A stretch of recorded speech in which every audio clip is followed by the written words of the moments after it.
Highways को लेके आज आपने एक बहुत इंपॉर्टेंट अनाउंसमेंट की और वो अनाउंसमेंट ये थी कि अब चाइना किसी नए हाईवे प्रोजेक्ट में पार्टनरशिप नहीं कर पाएगा। इस पे मुझे मालूम है बहुत से लोग जानकारी चाहेंगे। जो साइन हो चुके हैं उनका तो शायद आप कुछ नहीं कर सकते, लेकिन आप कह रहे हैं कि फ्यूचर प्रोजेक्ट्स में ये पार्टनरशिप नहीं दी जाएगी। क्या होता है, जैसे हमारे यहाँ बड़े बड़े ब्रिजेस बनते हैं, जैसे गंगा पर बन रहे हैं, जी। तो ब्रिजेस के कभी कभी वो 6 किलोमीटर 5 किलोमीटर 8 किलो बड़े टनल्स बड़े बना रहे हैं। तो नेचुरली हमारी सिस्टम का एक थोड़ा सा एक मैं मेरे हिसाब से वो प्रॉब्लम है जो हमको सुधारना चाहिए था। हमारे यहाँ क्या होता है कि हम लोग कोई भी बड़ा काम जब निकालते हैं, जैसे जोजिला टनल है, हम्म। अब ये टनल की कीमत है 7,500-8,000 करोड़। अब ये टनल पहली बार हम लोग इतनी बड़ी टनल हमारे बना रहे हैं, अब उसमें लिख देते हैं कि इतने बड़ी टनल का जिसने काम किया होगा वही क्वालिफाई होगा। अब हिंदुस्तान में ऐसी टनल ही नहीं बनी तो हम्म। क्वालिफाई कैसे होगा?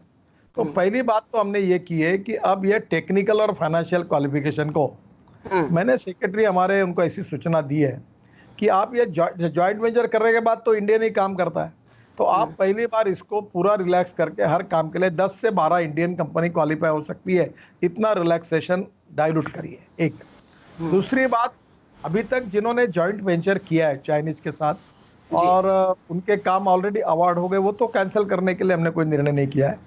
पर जो अब नए टेंडर आए जिसमें वो लोएस्ट भी आए होंगे, पर जी। हमने उनको अपॉइंटमेंट डेट नहीं दी, उनको नहीं देंगे। जी। और मैं इसमें इस प्रकार के जॉइंट वेंचर को कोई आएगा तो उसको हम अलाउ नहीं करेंगे, ये निर्णय हमने किया है। क्योंकि स्वाभाविक रूप से जिस प्रकार की परिस्थितियां हैं जी। उसमें हमने ये निर्णय किया है।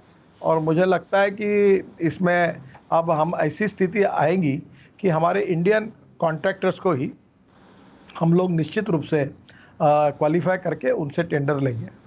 और मुझे लगता है देश की जो सेंटिमेंट है वो आपके साथ है इस मुद्दे पर नितिन जी, लेकिन एक कॉम्प्लिकेशन है because you also look after ports.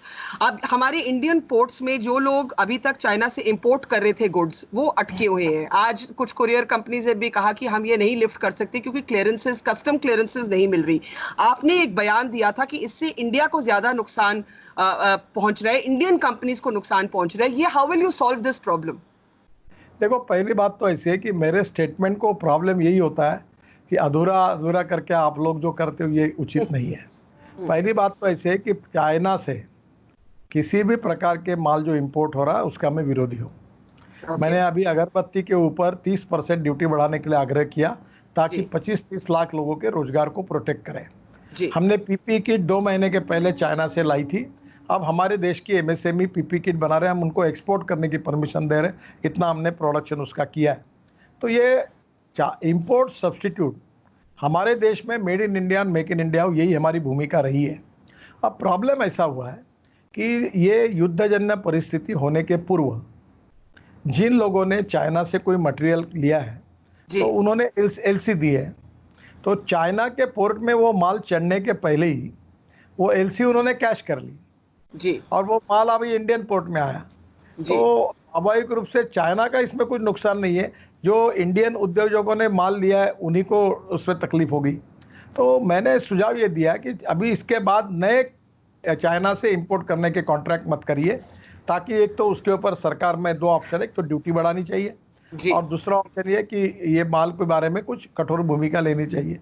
तो इस बार नए कॉन्ट्रैक्ट मत करो, पर युद्धजन्य परिस्थिति के पूर्व जिनकी एलसी चली गई उनका माल अगर आ जाता है तो स्वाभाविक रूप से वो नुकसान इंडियन उद्योगों का होता है, क्योंकि स्वाभाविक रूप से उनके पैसे तो पहुंच गए चाइना वालों को, जी। उनका तो इसमें कोई नुकसान नहीं हुआ। उसके रेफरेंस में केवल मुझे एक शिष्टमंडल मिला था और उन्होंने मुझे डेलीगेशन दिया था, उसमें उस संदर्भ में मैंने बात की कि जिनका पैसा मिल गया और जी। जिनको इंडियन पैसा लगा हुआ इन लोगों को इसमें से उस माल को करें, और अगले इसके बाद में जो भविष्य में इस प्रकार का इंपोर्ट होता है उसके बारे में कठोर रिस्ट्रिक्शन डालें ताकि आज कोई ऐसा व्यवहार ना करे।